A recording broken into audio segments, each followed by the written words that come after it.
नमस्कार दोस्तों, आज के हमारे इस लाइव सेशन में आप सभी का स्वागत एवं अभिनंदन है। आइए हम बात करते हैं आज शास्त्रकार की। तो शास्त्रकार में हम आज सबसे पहले बात करेंगे अहोबल की। आइए हम बात करते हैं अहोबल की। ओके,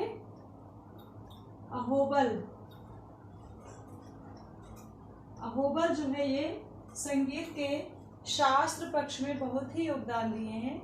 आज हम उन्हीं पे चर्चा करेंगे। अगर आपको मेरा वीडियो अच्छा लगे तो प्लीज़ लाइक और शेयर और सब्सक्राइब जरूर करिएगा। लाइक, शेयर और सब्सक्राइब जरूर करिएगा, जिससे कि और भी लोगों की हेल्प हो सके। तो स्वर्गीय पंडित अहोबल का नाम भारतीय संगीत के इतिहास में कभी भुलाया नहीं जा सकता है। यानी कि जो अहोबल हैं, उनका जो नाम है वो कभी भी भारतीय संगीत में भुलाया भी नहीं जा सकता है। क्यों? क्योंकि उन्होंने बहुत सारा योगदान दिया है। अब इनके योगदान की आज हम बात करेंगे। आप यहाँ पे देखिए इस वीडियो को, और अपने साथ साथ अपने नोट्स भी बनाते चलिए। आपको कोई कमेंट करना है, जो भी है आप जो है जाके कर सकते हैं। तो आइए हम बात करते हैं अहोबल की। तो एक और उन्हीं प्राचीन परंपरा को मानते हुए 22 श्रुतियों पर स्वरों की स्थापना की, तो दूसरी ओर बीड़ा के तार पर 7 शुद्ध और 5 विकृत स्वरों की स्थापना करके आधुनिक स्वरों की कल्पना की। क्या किया? एक और उन्हीं प्राचीन परंपरा को मानते हुए 22 श्रुतियों पर स्वरों की स्थापना की।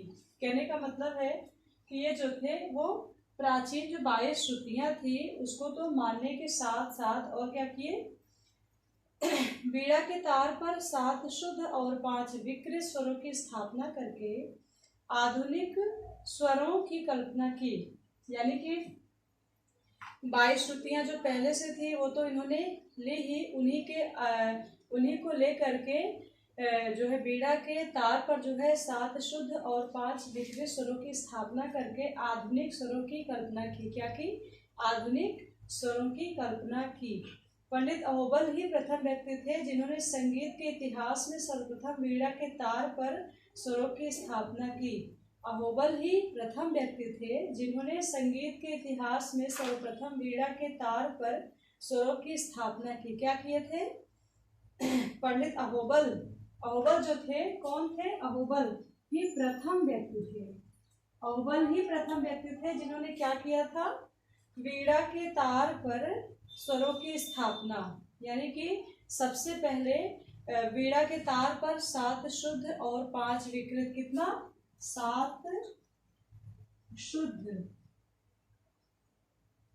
और 5 विकृत। 7 शुद्ध और 5 विकृत स्वर जो है स्थापित किए। और क्या किया? प्रथम इन्होंने संगीत के इतिहास में बीड़ा के तार पर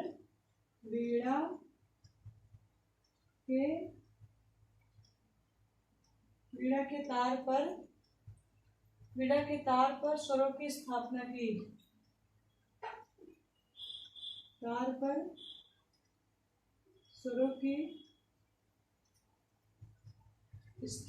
की। ओके, यहाँ हम अहोबल की बात कर रहे हैं। तो जो अहोबल हैं वो 7 शुद्ध और 5 विकृत स्वरों की स्थापना सबसे पहले अहोबल ने ही की थी। उसके बाद बीड़ा के तार पर स्वरों की स्थापना, सर्वप्रथम इन्होंने ही किया था। आपको क्लियर हो गया होगा कि सबसे पहले 22 श्रुतियों को लेकर के 7 शुद्ध और 5 विकृत स्वर, और बीड़ा के तार पर 7 शुद्ध और 5 विकृत स्वरों की स्थापना का श्रेय किसको जाता है? तो हमारे पंडित अहोबल को जाता है। पंडित अहोबल को। ओके, इनका जन्म कब हुआ था? आइए हम बात करते हैं। इनका जन्म हुआ था 17वीं शताब्दी में। किसमें? 17वीं शताब्दी में। ओके, कहाँ पे? पूर्वार्ध दक्षिण भारत में हुआ था। 17वीं शताब्दी के पूर्वार्ध दक्षिण भारत में हुआ था। ओके, दक्षिण भारत में हुआ था। और जन्म वही मतलब हो गया। पिता कौन थे? कृष्ण पंडित, जो संस्कृत के प्रकांड विद्वान थे। उन्होंने बालक अहोबल को संस्कृत की शिक्षा दी। उसके बाद अहोबल ने संगीत की शिक्षा प्राप्त की, यानी कि इनके जो पिता थे वो कौन थे? वो कृष्ण पंडित थे। कौन? कृष्ण पंडित थे। कृष्ण पंडित थे। कौन? इनके पिता। इन्होंने इनको पहले संस्कृत की शिक्षा दी, उसके बाद संगीत की भी शिक्षा दी। वो संस्कृत के प्रकांड विद्वान थे। जो इनके पिता थे कृष्ण पंडित, वो संस्कृत के प्रकांड विद्वान थे। और क्या किए? उसके बाद अहोबल ने संगीत की शिक्षा प्राप्त की, यानी कि इनके जो पिता कृष्ण पंडित थे, सबसे पहले उन्होंने जो है क्या किया? सबसे पहले उन्होंने कृष्ण पंडित जो थे वो संस्कृत के प्रकांड विद्वान थे। बालक अहोबल को संस्कृत की शिक्षा दी, यानी कि जो कृष्ण पंडित थे उनके पिता थे, उन्होंने अहोबल की किसकी शिक्षा दी? संस्कृत की। उसके बाद उन्होंने अहोबल ने संगीत की शिक्षा प्राप्त की। मतलब अहोबल की बात अगर की जाए तो अहोबल ने अपने पिता कृष्ण पंडित से सबसे पहले संस्कृत सीखा। संस्कृत सीखने के बाद वो क्या किए? संगीत सीखना शुरू किए। दक्षिणी संगीत में प्रवीणता प्राप्त करने के बाद आप उत्तर भारत की ओर बढ़े। धनबढ़ नामक स्थान पर जाकर रुक गए। दक्षिणी संगीत में प्रवीणता प्राप्त करने के बाद आप उत्तर भारत की ओर बढ़े। धनबढ़ नामक स्थान पर जाकर रुक गए। दक्षिणी संगीत में प्रवीणता प्राप्त करने के बाद, यानी कि जो अहोबल थे वो दक्षिणी संगीत में क्या किए? बहुत ही मतलब प्रवीणता, यानी कि बहुत योग्यता, पूरी तरह से वो प्रवीण हो चुके थे, पारंगत हो चुके थे, पूरी योग्यता उनको मिल गई थी, हासिल कर लिए थे। उसके बाद वो क्या किए? उत्तर भारत की ओर बढ़े और कहाँ पे? धनबढ़ नामक स्थान पर जाकर रुक गए। दक्षिणी संगीत में प्रवीणता प्राप्त करने के बाद, बात अहोबल जी की हो रही है, तो दक्षिणी संगीत की शिक्षा प्राप्त करने के बाद ये क्या किए? उत्तर भारत की ओर बढ़े। उत्तर भारत की ओर बढ़े तो वहां पे धनबढ़ नामक स्थान पर जाकर रुक गए। टीजीटी के क्वेश्चन में भी आया था कि धनबढ़ जो है किससे संबंधित है, तो कुछ लोगों ने मिस्टेक किया था, कुछ लोगों ने सही भी किया था। आप एक एक चीज को लेके चलेंगे तभी आप एग्जाम में क्वालिफाई कर पाएंगे। ऊपर का पढ़ लेंगे, सोचेंगे ये आएगा नहीं, तो ये नॉर्मल चीज थी, लेकिन इसको लोग ध्यान नहीं देते हैं। धनबढ़ जो है, ये धनबढ़ जाकर के रुक गए थे। अब सब कुछ पढ़ लिया, धनबढ़ को अच्छे से नहीं देखा, छोड़ दिया, तो बस वहीं पे जो है आप एक क्वेश्चन आपका चला गया। तो इसलिए एक एक पॉइंट को आप ध्यान से पढ़िए। मैंने सारी बुक का अच्छे से पढ़ा, अच्छे से उसको पूरा देखा, पेंसिलिंग करके उसको मैंने नोट सारा बना लिया है। टीजीटी पीजीटी का ये है, आपका यूनिट में भी आ सकता है, DSSS भी है, KVS है, MBS है, सभी में आ सकता है। तो आप इसको ध्यान दें। छोटी छोटी बातें जो होती हैं उसे हम भूल जाते हैं और बाद में वो क्वेश्चन आ जाता है, तब उसकी महत्व का पता चलता है हमें। तो इसलिए आप जो भी पढ़ें अच्छे से ध्यान लगा करके छोटी छोटी बारीकियों को लेते हुए पढ़े, ध्यान से पढ़े, एकदम सीरियसली मूड में पढ़ेंगे तभी आपको प्रिपेयर हो पाएगा। तो कृष्ण पंडित के पुत्र जो अहोबल थे वो दक्षिणी भारत में पहले शिक्षा प्राप्त किए, मतलब उसमें प्रवीण हो गए, पारंगत हो गए। तो वहां से फिर आके उत्तर भारत में आए, वहां पर धनबढ़ नामक स्थान पर रुक गए थे। कहाँ पे? धनबढ़, ये देखिए मैं लिख दे रही हूँ, धनबढ़ नामक स्थान पर रुक गए थे। उसके बाद जाकर रुक गए। वहां अपने उत्तरी संगीत का यथेष्ट अध्ययन करने के बाद 1650 में संगीत पारिजात नामक संगीत ग्रंथ की रचना की। यानी कि दक्षिणी संगीत में जब आप पारंगत होकर के उत्तरी भारत की ओर आए तो वहां पे क्या किया? आप एक धनबढ़ नामक स्थान पर रुक करके उत्तर भारतीय संगीत का, यानी हिंदुस्तानी संगीत का जो है पूरी तरह से उसका जो है यथेष्ट अध्ययन किया, अच्छे से उसका अध्ययन किया। करने के बाद 1650 में संगीत पारिजात नामक संगीत ग्रंथ की रचना की थी। किसमें? 1650 में। आइए हम लिख देते हैं, लिखने से आपको भी क्लियर हो जाएगा। जब आप वीडियो देखेंगे तो इस वीडियो को देखने के साथ साथ ये चीज़ें जो लिखी जाती हैं बार बार हम रिपीट करते हैं, समझाते हैं, इससे आपको लर्न हो जाएगा। आप वीडियो को 1, 2 बार, 3 बार देख लेंगे तो आपका ऑलमोस्ट प्रिपेयर हो जाएगा। तो धनबड़ नामक स्थान पर 1650 में हुआ था। 1650 में क्या किया था? संगीत पारिजात जो ग्रंथ है उसकी रचना की थी। संगीत पारिजात, ओके, ये देखिए, संगीत पारिजात ग्रंथ की रचना की थी। और किसमें? 1650 में, ओके। और यह उत्तरी और दक्षिणी दोनों संगीत पद्धतियों का आधार ग्रंथ माना जाता है। जैसे कि मैं आपको बता दूं कि ये जो ग्रंथ है उत्तरी और दक्षिणी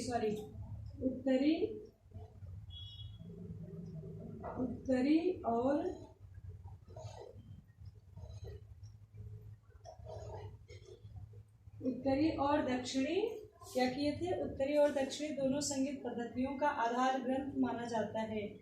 उत्तरी और दक्षिणी दोनों संगीत पद्धतियों का आधार ग्रंथ माना जाता है। उत्तरी और दक्षिणी दोनों संगीत पद्धतियों का आधार ग्रंथ माना जाता है, ओके। उत्तरी और दक्षिणी दोनों संगीत पद्धतियों का आधार ग्रंथ माना जाता है, ओके। ये जो रचना है संगीत पारिजात, आप इसको ध्यान दीजिएगा, ये उत्तरी और दक्षिणी दोनों संगीत पद्धतियों का आधार ग्रंथ माना जाता है। इसी में उन्होंने बीड़ा के तार पर 12 स्वरों का स्थान निश्चित करके प्रत्येक स्वर के तार की लंबाई निकाली। क्या किया? इसी में उन्होंने बीड़ा के तार पर 12 स्वरों का स्थान निश्चित करके प्रत्येक स्वर के तार की लंबाई निकाली।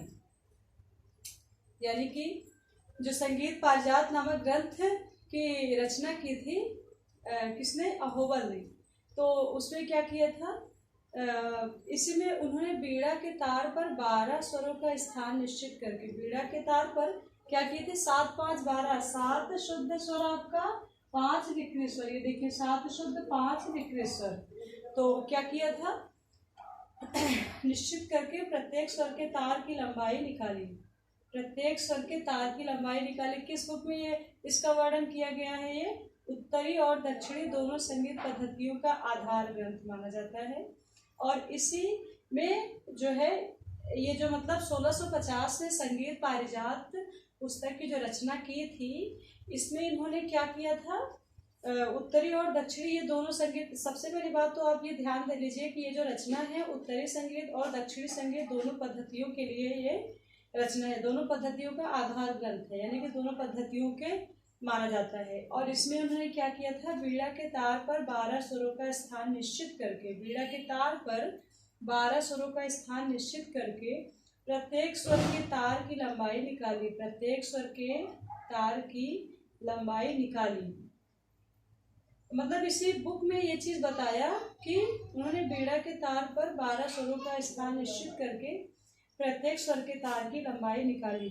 स्वरों की संख्या 12 ही निर्धारित करना और प्रत्येक स्वर के तार की लंबाई निश्चित करना सूझबूझ और बुद्धिमत्ता का परिचायक है।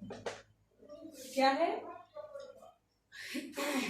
मतलब कि स्वरों की संख्या 12 ही निर्धारित करना, जो स्वरों की संख्या है 12 ही निर्धारित करना। कितना? 12। ये देखिए मैं लिख देती हूँ, 12 ही निर्धारित करना और प्रत्येक स्वर के तार की लंबाई निश्चित करना। स्वरों की संख्या 12 ही निर्धारित करना और प्रत्येक स्वर के तार की लंबाई निश्चित करना सूझबूझ और बुद्धिमत्ता का परिचायक है। यानी कहने का मतलब ये है कि अहोबल जी की बात की जा रही है कि जो स्वरों की संख्या 12 ही निर्धारित करना और प्रत्येक स्वर के तार की लंबाई निश्चित करना, 12 स्वर उन्होंने स्थापित किए किस पे? बीड़ा के तार पर। तो बीड़ा के तार पर 12 स्वर की स्थापना और बुद्धिमत्ता का परिचायक जो है, सूझबूझ की मतलब बुद्धिमत्ता का परिचायक दिख रहा है। यानी कि जो अहोबल जी हैं वो मतलब लग रहा है कि काफी बुद्धिमान थे, क्योंकि भाई बीड़ा के तार पर 12 स्वरों की स्थापना और उसके स्वरों के तार की लंबाई निश्चित करना, ये एक सूझबूझ और बुद्धिमत्ता के परिचायक है। अहोबल के पूर्व स्वरों की दूरी श्रुति द्वारा आंकी जाती थी। अहोबल के पूर्व स्वरों की दूरी श्रुति द्वारा आंकी जाती थी। यानी कि अहोबल जब थे उससे पूर्व क्या होता था, जो स्वरों की दूरी होती थी वो श्रुति के द्वारा आंकी जाती थी। किसके द्वारा? श्रुति के द्वारा आंकी जाती थी। किंतु उन्होंने तार की लंबाई का विधान करके संगीत को अधिक वैज्ञानिक बना दिया। उन्होंने तार की लंबाई का विधान करके संगीत को अधिक वैज्ञानिक बना दिया। जिस तथ्य की खोज पाश्चात्य वैज्ञानिकों ने 19वीं शताब्दी में की, उसको 17वीं शताब्दी में अहोबल ने बिना उपकरण के सफलतापूर्वक कर डाला। वही कहने का मतलब है कि जिस तथ्य की खोज वैज्ञानिक लोग कर रहे थे 19वीं शताब्दी में, उसको अहोबल ने 17वीं शताब्दी में ही कर दिया था। और 17वीं शताब्दी के उत्तरार्ध में इनकी मृत्यु हो गई। यानी कि इनकी जो मृत्यु है, जन्म इनका कब हुआ था? इनका जन्म 17वीं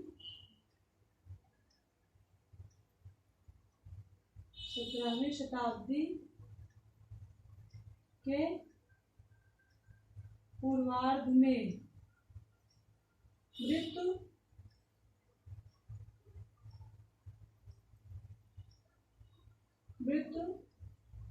मृत्यु कब हुई थी? 17वीं शताब्दी के सेम वही उत्तरार्ध में।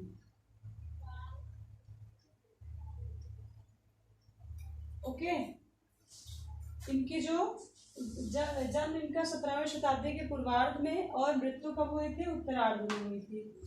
ओके, और क्या हुआ इस पुस्तक में? क्या क्या किया इस पुस्तक में? 22 विकृत और 7 शुद्ध, टोटली 29 स्वर माने हैं। इस पुस्तक में 22 विकृत और 7 शुद्ध 29 स्वर माने हैं, जिनसे 18,648 संपूर्ण मूर्छनाएं दी हैं।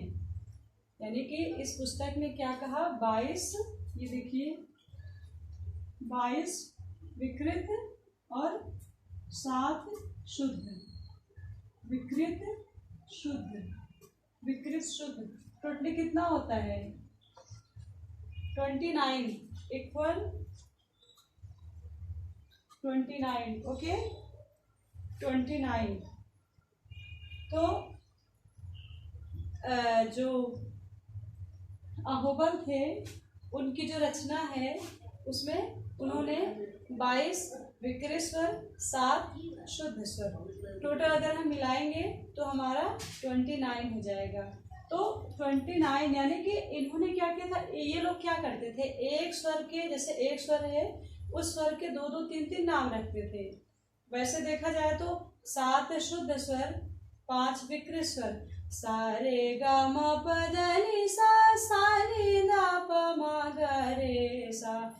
ये अभी मैंने इसमें कोमल भी लगाया। शुद्ध अगर देखा जाए तो देखिए ऐसे होगा सा रे गा मा प ध नि सा, सा नि ध प मा ग रे सा। ये आपका शुद्ध स्वर हो गया 7। कोमल स्वर रे गा धा नि, रे कोमल कैसे लगाएंगे? सा रे। भैरवी पे देखिए सा रे गा मा पा, इस तरह से धा नि सा, सा नि धा प मा गा रे सा। ठीक है, रे गा धा नि कोमल, और इसमें भैरवी में तो रे गा धा नि कोमल ही होता है, लेकिन अगर किसी राग में माँ भी तीव्र लगा दे तो 5 स्वर आपके कोमल हो जाएंगे। मा प धा प, इस तरह से मा प धा प मैंने माँ को तीव्र दिखा है। यहाँ पे मैं भैरवी का आरोह मैंने लिया, उसके बाद मैं तीव्र मध्यम को मैं दिखाई हूँ। बस एक स्वरों की पहचान के लिए मैंने यहाँ पे बताया है। किसी ऐसे राग का मैं भैरवी को छोड़ करके जो अभी मैंने मापा धापा स्वर लिया वो मैंने किसी का वो नहीं बताया, बस ऐसे ही मैंने एक किया कि 7 शुद्ध स्वर 5 विकृत स्वर। तो इन्होंने क्या किया, 22 विकृत और 7 शुद्ध स्वर माने, तो आप 22 + 7 = 29 हो जाएगा आपका। 22 + 7 = 29। इस पुस्तक में मतलब वही 22 विकृत और 7 शुद्ध स्वर 29 स्वर माने हैं, जिनसे 18,648 संपूर्ण मूर्छनाएं दी हैं। 18,648, ये देखिए 18,648 संपूर्ण मूर्छनाएं दी हैं। इसके मतलब जिनसे गणित के आधार पर वीणा के स्वरों की स्थापना सर्वप्रथम उसी ग्रंथ में दी गई है। गणित के आधार पर वीणा के स्वरों की स्थापना सर्वप्रथम उसी ग्रंथ में दी गई है। ग्रंथकार, समय, पद्धति, शुद्ध सप्तक, संगीत पारिजात। बात संगीत पारिजात की जाए तो वही बात कही जा रही है कि अहोबल ने किया था। कब किया था? 1650 में। हिंदुस्तानी षड्ज शुद्ध सप्तक की बात की जाए तो इन्होंने सर्वप्रथम तार की लंबाई को 2 या 3 भाग कर शुद्ध या विकृत स्वरों की स्थापना गणित के माध्यम से की। इसको आप नोट भी कर सकते हैं। ये देखिए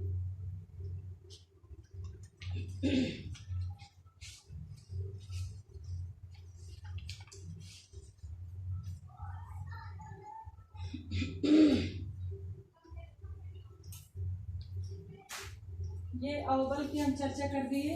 अब आइए हम बात करते हैं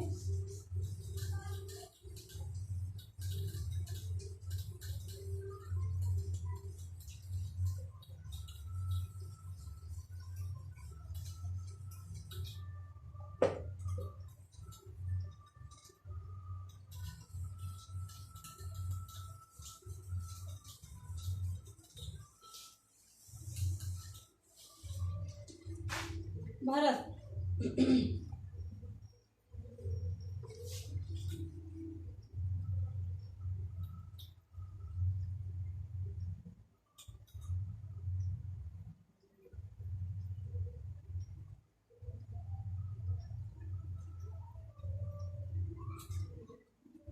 भरत, ओके।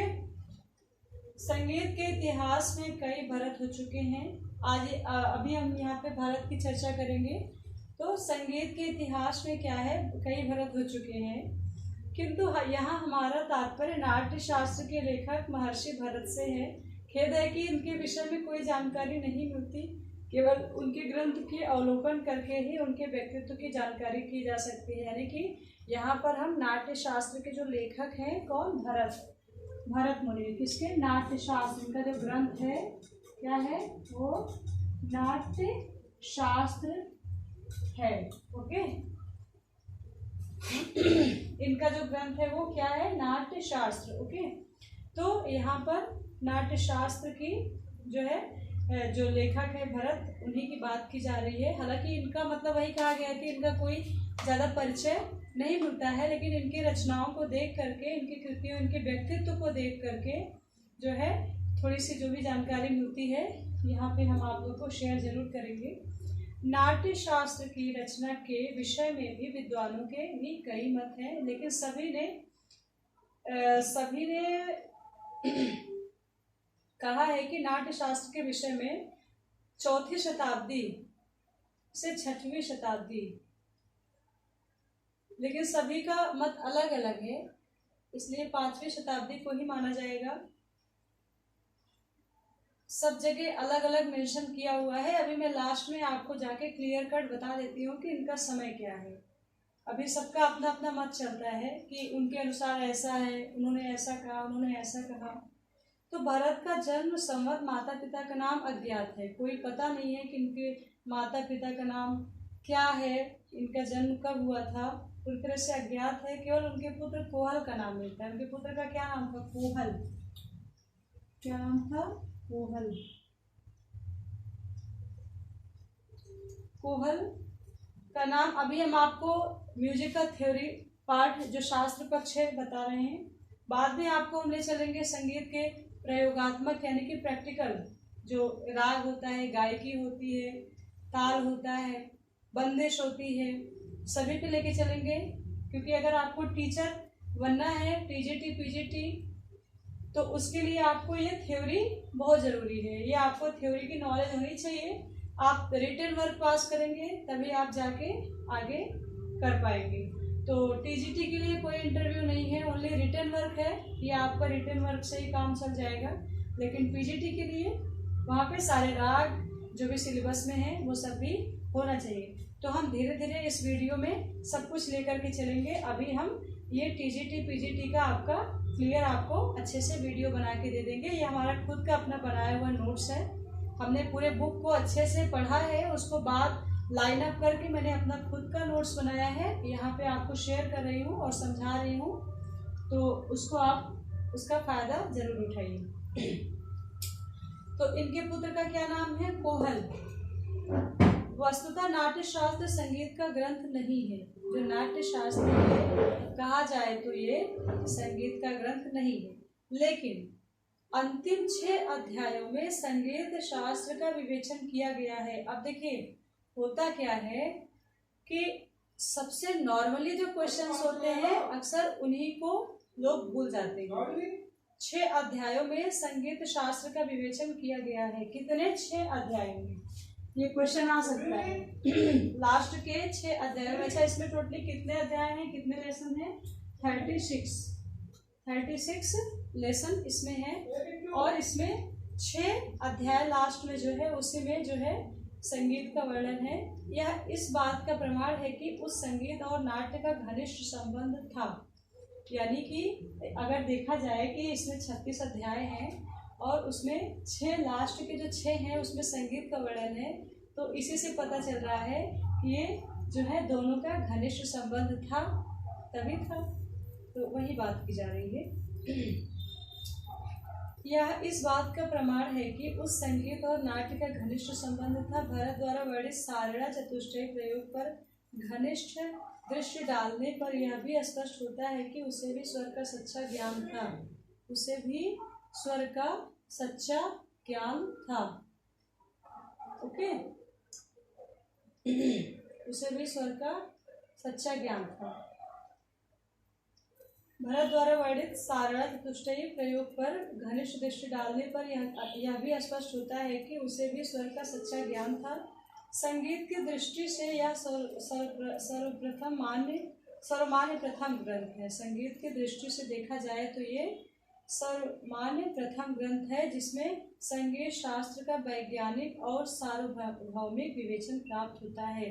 कहा जाए तो संगीत की दृष्टि से यह सर्वमान्य प्रथम ग्रंथ है जिसमें संगीत शास्त्र का वैज्ञानिक और सार्वभौम विवेचन प्राप्त होता है। भरत के बाद के लगभग सभी विद्वानों ने भरत का ही अनुसरण किया है। भरत के बाद के लगभग सभी विद्वानों ने भरत का ही अनुसरण किया है। कहा जाए कि मतलब इस ग्रंथ के बारे में कहा जा रहा है कि संगीत की दृष्टि से यह सर्वमान्य प्रथम ग्रंथ है जिसमें संगीत शास्त्र का वैज्ञानिक और सार्वभौम विवेचन प्राप्त होता है। भरत के बाद के लगभग सभी विद्वानों ने भरत का ही अनुसरण किया। भरत के बाद के लगभग सभी विद्वानों ने भरत का ही अनुसरण किया। भरत के बाद के क्या किए? भरत के बाद के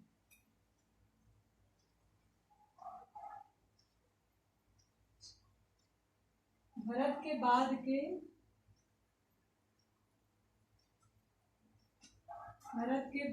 के लगभग सभी विद्वानों ने भरत का ही अनुसरण किया। किसका? भरत का ही अनुसरण किया है। इसके मतलब जितने भी भरत के बाद जितने भी विद्वान थे वो किसका अनुसरण करते थे? भरत का ही करते थे।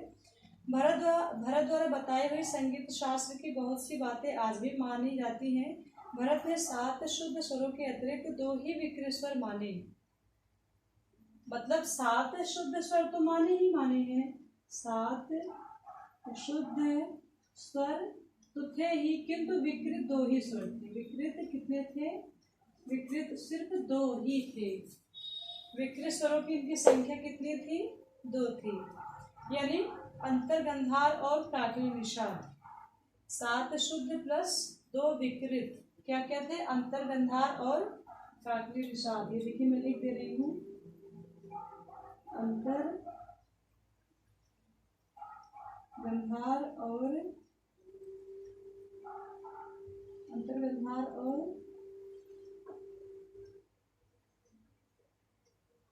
काकली निषाद, अंतर्गंधार और काकली निषाद। ओके, अंतर्गंधार और काकली निषाद। समय के साथ साथ धीरे धीरे एक सप्तक के 12 स्वर माने जाने लगे। मतलब धीरे धीरे सबसे पहले क्या था, भरत ने 7 शुद्ध और 2 विकृत स्वर अंतर्गंधार और काकली निषाद जो है अंतर्गंधार और काकली निषाद माने थे। और समय के साथ साथ धीरे धीरे एक सप्तक के 12 स्वर माने जाने लगे।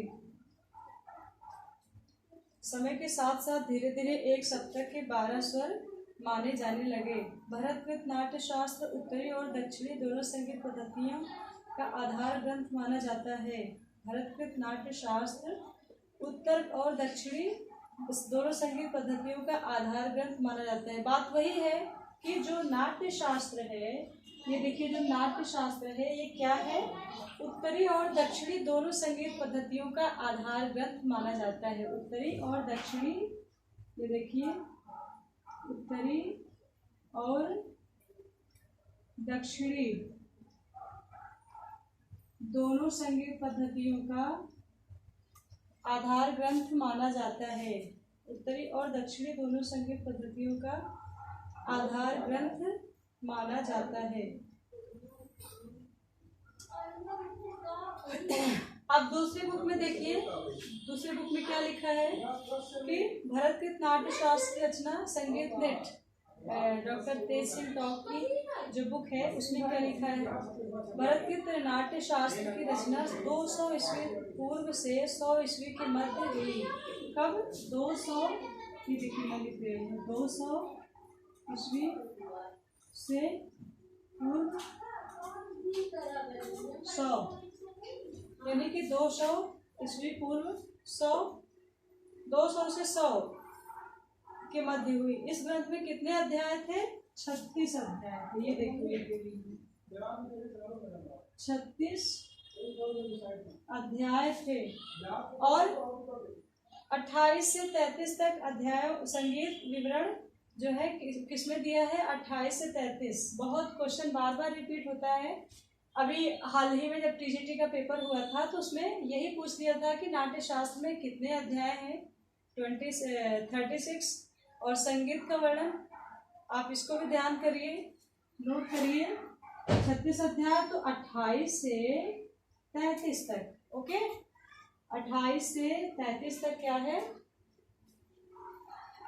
संगीत संबंधी विवरण दिया गया है। भरत द्वारा बनाए गए संगीत संबंधी संवाद विवाद आदि आज भी सर्वमान्य है। भरत द्वारा बनाए गए संगीत संबंधी संवाद विवाद आदि आज भी सर्वमान्य है। यानी कि यही कहा जा रहा है कि भरत के द्वारा बनाया गया जो संवाद विवाद था आज भी मान्य है। संगीत संबंधी संवाद विवाद आज भी मान्य है। संगीत ही नहीं सभी कलाओं विद्याओं शास्त्रों का विवरण इसमें प्रमाणित रूप से पाया जाता है।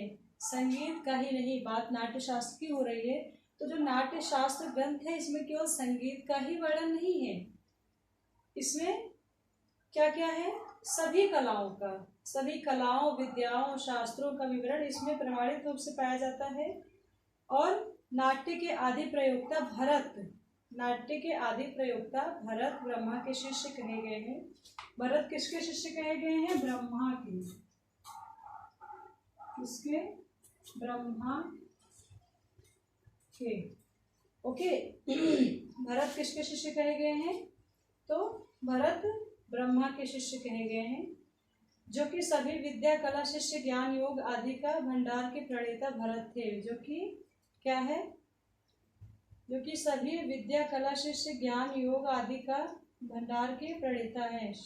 शारदा तनय में, किसमें? शारदा तनय में भाव प्रकाशन में, शारदा तनय के भाव प्रकाशन में भाव राग ताल के प्रथम अक्षरों से भरत का उल्लेख मिलता है। शारदा तनय की भाव प्रकाशन, भाव प्रकाशन किसकी है? शारदा तनय की। भाव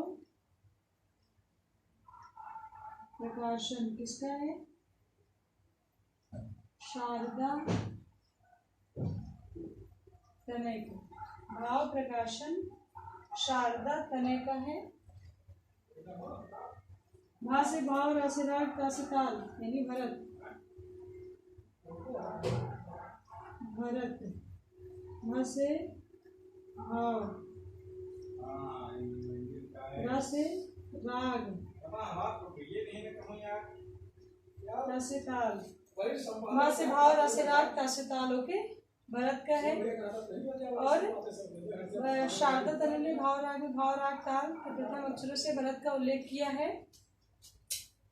यह नाट्य शास्त्र ग्रंथ किसके द्वारा है? भरत मुनि के द्वारा है। पहली शताब्दी, दोनों पद्धति दोनों है, शुद्ध षडज ग्राम है। ओके, आप इसको नोट कर लीजिए तब तक।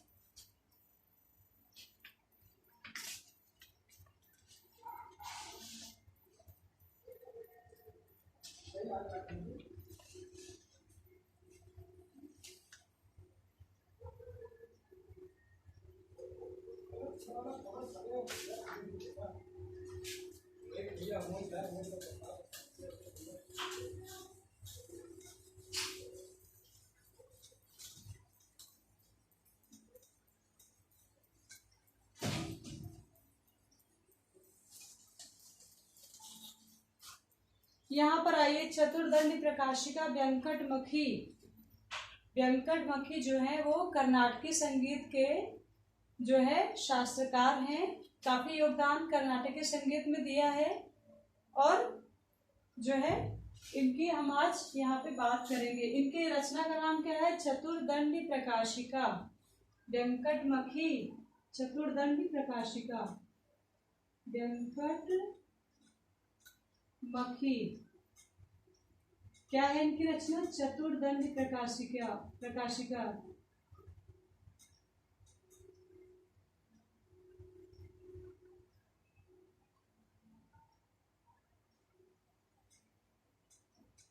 चतुर्दंडी प्रकाशिका चतुर्दंडी प्रकाशिका व्यंकटमखी की रचना है। 1635 कर्नाटकी मुखारी। इन्होंने 19 मेल माने हैं। अधिकतम 72 मेलों का विधान दिया गया है। कितने माने हैं? 19 मेल।